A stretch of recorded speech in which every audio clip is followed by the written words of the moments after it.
Good morning, afternoon, everyone. Today, we're going to dive into the fascinating topic of evaluating consequentialist theories. We'll be exploring some of the key criticisms of consequentialism and how Carol Gilligan's Care Ethics offer an important perspective in this discussion. I'm excited to take you through this introduction to consequentialist criticisms and the insights from Care Ethics that challenge and enrich our understanding of moral philosophy. Let's get started. Here we're focusing on consequentialist ethics, which is all about judging the morality of actions based on their outcomes. The key idea is that what makes an action right or wrong depends on how much overall good it produces. This approach aims to maximize positive results, and it includes specific perspectives, like act consequentialism, which looks at individual actions, and rule consequentialism, which considers the rules that guide actions. The image illustrates collaboration and planning, highlighting how decisions and their consequences are central to consequentialist thinking. Here we explore some key criticisms of consequentialism, particularly its strong focus on outcomes. First, consequentialism often neglects the intentions behind actions. It prioritizes the results above all else, which means the moral value of why someone acts can be overlooked entirely. Next, there is the issue of instrumentalization of individuals. When the focus is only on outcomes, people may be treated merely as means to an end rather than as moral agents with their own rights and dignity. Finally, even actions that lead to good results can sometimes conflict with our deeply held moral intuitions or principles. This tension highlights how strictly outcome-based ethics can still clash with what many consider to be fundamentally right or wrong. The image of the dartboard underscores the precision and focus on hitting a specific target, much like consequentialism's emphasis on achieving desired outcomes. Here, we focus on the challenges involved in predicting consequences. One major issue is unpredictable causation. When multiple factors interact in complex ways, it becomes very difficult to foresee outcomes with certainty. The longer the chain of cause and effect, the more uncertainty creeps in. Additionally, unintended effects can emerge over time, which were not initially anticipated, making decision-making even more complicated. On top of that, estimating the probability of these events is inherently uncertain, which can shake our confidence when trying to make decisions that rely on predicted consequences. This combination of factors highlights why forecasting outcomes is such a tricky task. Here we explore some critical moral concerns related to justice and individual rights within consequentialist thinking. First, the justice critique highlights how consequentialism can sometimes justify violating principles of fairness. For example, punishing an innocent person just to prevent public unrest poses a serious challenge to our sense of justice. Moving to rights-based concerns, the theory may allow overriding individual rights for what is seen as greater societal benefits, like sacrificing one person's liberty to improve overall welfare. This raises important ethical questions about where we draw the line. We also see extreme cases such as false punishment, where an innocent suspect is convicted to deter riots, prioritizing social stability over true justice. Finally, the rights trade-off example shows how restricting speech freedoms might be considered acceptable to maintain public order, illustrating the difficult balance between individual freedoms and collective benefit. The image of a person flexing against a sunset symbolizes the strength and confidence needed to navigate these complex moral dilemmas. Here we're looking at the problem of demandingness in consequentialism, which is a significant challenge for this ethical theory. First, the demandingness objection points out that consequentialism often requires people to make very large sacrifices, like giving away most of their resources to help others. This can feel overwhelming and unrealistic for many. Moving on to moral plausibility. This concern questions whether these extreme demands are reasonable or even plausible as moral obligations. Are we really expected to constantly prioritize others' needs to such a large extent? It's a tough issue because it asks us to reconsider what's fair to expect from moral agents. Finally, the human motivation aspect highlights that these high demands may clash with natural human drives and motivations. it's hard for people to consistently follow consequentialist ethics when it requires them to override so many of their own interests and desires. The image here of someone carrying a heavy load symbolizes the weight of these demanding moral expectations. It really captures how burdensome such ethical demands can feel in everyday life. Here we have an introduction to Carol Gilligan and the concept of care ethics. Carol Gilligan is a psychologist who made significant contributions to our understanding of ethical relationships and moral development.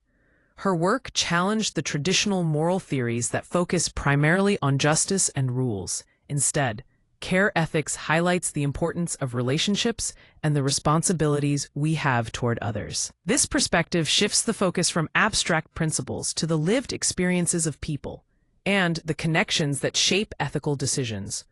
The image here, with its dramatic and moody atmosphere, subtly reflects the depth and complexity of her insights into human relationships. Here we focus on the foundational elements of care ethics, emphasizing the importance of relationships and context. First, attention to context reminds us that moral reasoning isn't one size fits all. It requires careful consideration of the specific details and circumstances that influence each decision. Next, responsiveness to needs highlights the ongoing awareness of others' needs and the commitment to address them thoughtfully and effectively.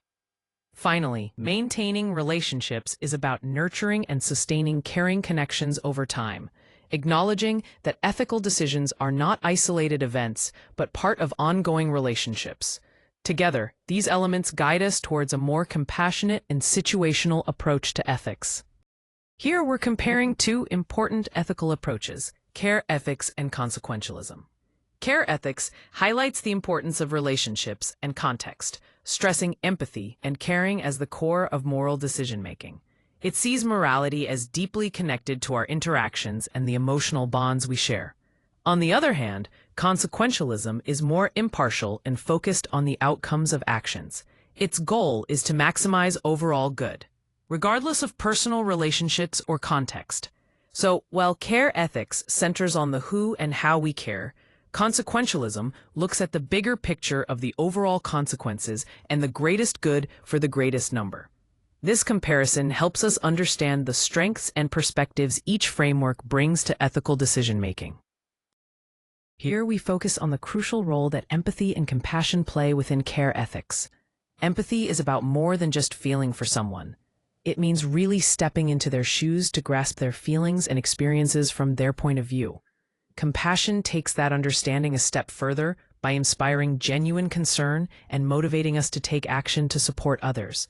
Emotional attunement, meanwhile, is about being finely tuned to the emotional states and needs of those close to us, allowing us to respond sensitively and appropriately. Together, these qualities form the foundation for ethical care, emphasizing connection and responsiveness in our relationships. On this slide, we're exploring Carol Gilligan's perspective on gender differences in ethical reasoning and how this idea has evolved over time. First, Gilligan's original claims suggested that women tend to emphasize care and relationships in their moral reasoning more than men, pointing to a unique ethical voice that values empathy and connection. This is represented here by the heart icon, symbolizing care. Moving to the second point, there's an ongoing debate about whether these differences are rooted in socialization or if they reflect essential traits. Ethics researchers continue to discuss how much of our moral outlook is shaped by society versus inherent characteristics. The balanced scale icon here captures the need to weigh these perspectives carefully. Finally, contemporary critiques highlight that moral reasoning is far more complex than a simple gender binary. Modern studies show overlapping and diverse moral styles that challenge the straightforward division between male and female ethics. The puzzle piece icon reflects this complicated, interconnected nature of moral thought. The image of three men in discussion reminds us that these ethical conversations happen in dynamic, collaborative environments, where diverse viewpoints come together to deepen our understanding. Here we explore the important implications of care ethics for moral philosophy. First, care ethics emphasizes relational duties, highlighting how our relationships create specific responsibilities toward others. It's not just abstract principles, it's about how we respond to people in our lives. Next, we have contextual moral reasoning, which suggests that moral judgments should take into account the particular context, rather than relying solely on universal rules. This approach encourages a more nuanced understanding of ethical decisions. Finally, care ethics has a significant impact on policy and practice, especially in areas like healthcare and education, where it helps shape policies that reflect caring relationships and responsiveness to individual needs. These 3 points together show how care ethics moves moral philosophy toward a more practical and empathetic framework. To wrap up, let's first consider the key critiques of consequentialism. This perspective focuses heavily on outcomes, which can make it challenging to predict consequences accurately. It also raises issues around justice and can demand too much from individuals in certain situations. Moving on to care ethics, this approach brings something important to the table by emphasizing relationships, empathy, and making judgments based on context. It's a more nuanced way of thinking about moral decisions. Finally, integrating care ethics into our understanding not only helps address some of the shortcomings of consequentialism, but also opens up new questions for us to explore.